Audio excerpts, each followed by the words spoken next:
सबों को जय मसीह की स्वर्गीय महिमा की और इस चैनल के द्वारा आपसे मिल करके मैं बहुत ही आनंदित हूँ। आज भी परमेश्वर के वचन से कुछ बातों को देख करके हम प्रार्थना करेंगे, परमेश्वर में सहायता करने पाए। जरूर आप और हम मसीह होने के नाते कई प्रकार के बातें हमारे जीवन में चले आता है, जो अन्य लोगों के साथ नहीं होता है, हमारे साथ होता है। मसीह होने के नाते हमें कई लोग जो है विरोध करते हैं, कई प्रकार के बातों को बोलते हैं। अपने ही लोग, अपने हित के लोग या अपने ही घर के लोग जो हैं हमें नफरत करते हैं। कई लोगों को घर से निकाल दिया गया है, गांव से। इस प्रकार के कई प्रकार के समस्याएं पा जाता है। लेकिन परमेश्वर का वचन इस प्रकार बतलाते हैं। एक वचन को मैं आपके लिए पढ़ने के लिए चाहूँगा।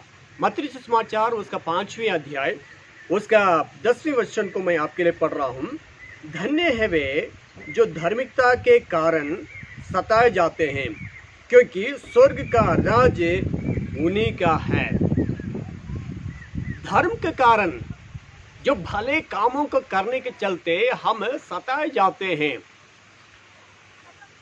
बाइबल बतलाती है धन्य हो, तुम धन्य हो, तुम सताए जाते हो, तुम स्वर्ग का वारिस है, तुम्हारे लिए स्वर्ग को परमेश्वर रखा है। मेरे प्यारों, हम इस दुनिया में कितना दिन रहेंगे पता नहीं। तब तक हमारे जिंदगी को सही ढंग से परमेश्वर के वचन के भावता हुआ, या परमेश्वर का वचन जिस प्रकार हमें सिखलाती है उस प्रकार चलने के लिए हमें हर वक्त में कोशिश करने की जरूरत है। मसीह यीशु का प्रेम से अलग करने वाली कोई भी बात हमारे जीवन में आने के लिए अनुमति नहीं देना है, क्योंकि हमारे जिंदगी में जो मसीह यीशु के साथ है, इस जिंदगी में हर वक्त में, हर परिस्थिति में या हर एक मोड़ पर हमें लोग विरोध कर सकता है।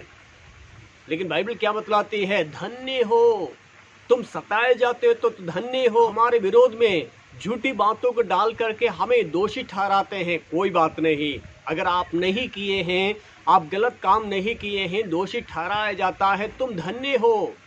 बाइबल बतलाती है, उसका नीचे के पद को मैं पढ़ रहा हूं, आप ध्यान सुनिएगा।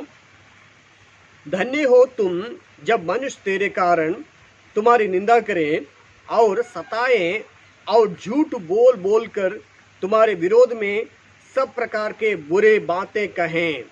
तुम धन्य हो। यीशु मसीह ने स्वयं कहा है, मेरे नाम के चलते लोग बैर करेंगे, विरोध करेंगे।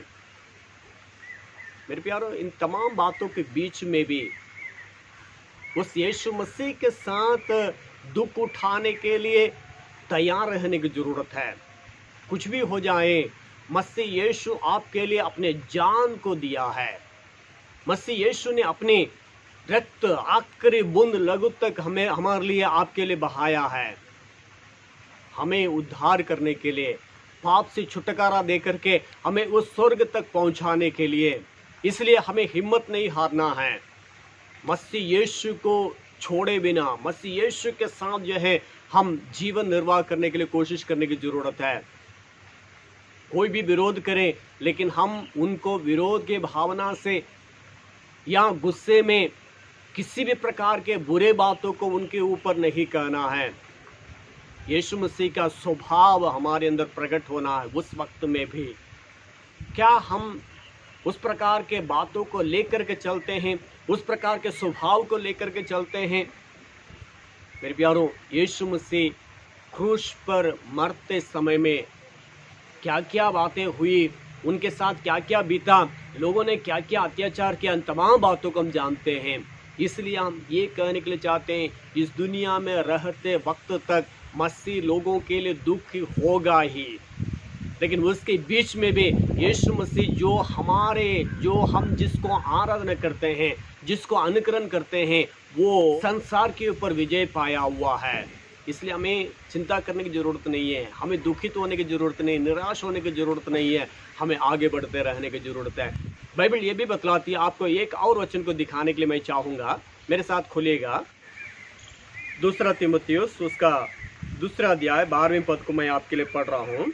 यहाँ ये लिखा है, यदि हम धीरे से सहते रहेंगे तो उसके साथ राज्य भी करेंगे।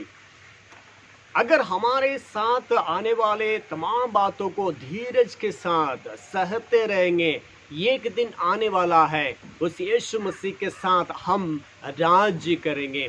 उस यीशु मसीह के साथ जो है उनके संग संग रहने का एक अधिकार को हम पाए हैं। मेरे प्यारों, सताए जाने के वक्त में भी लोग जो है हमारे विरोध में निंदा की बातें बोल करके या झूठ बोल बोल करके हमें निंदा करें, हमें आनंदित और मगन होने की ज़रूरत है, क्योंकि हम इस धरती के नहीं है, हम परदेसी हैं। इस दुनिया में कितना दिन रहेंगे पता नहीं।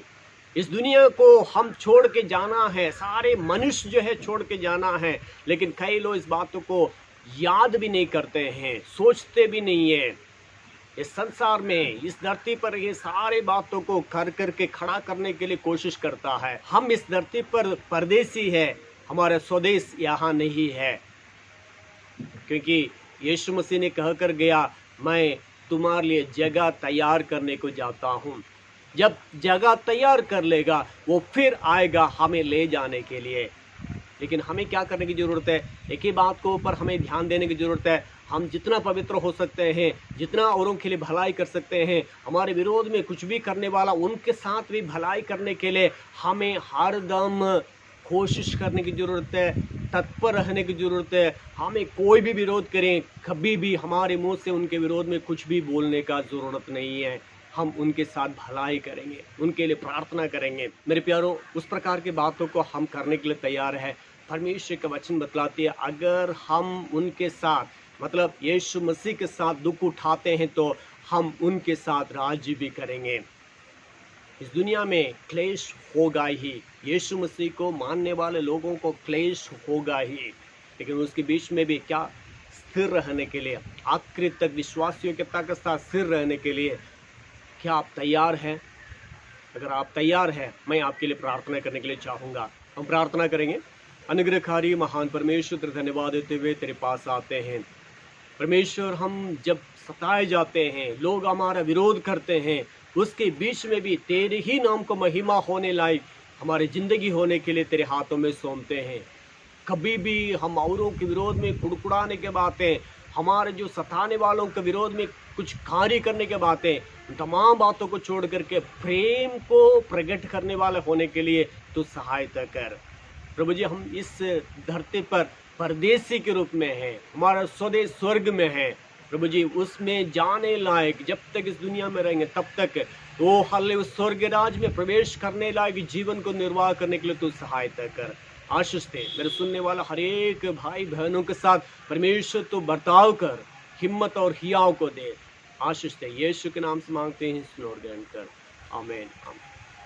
प्रभु आप सबों का आशीष दे, हिम्मत और हियाव के साथ यीशु मसीह का अनुकरण करते रहेंगे। परमेश्वर आपके साथ में है।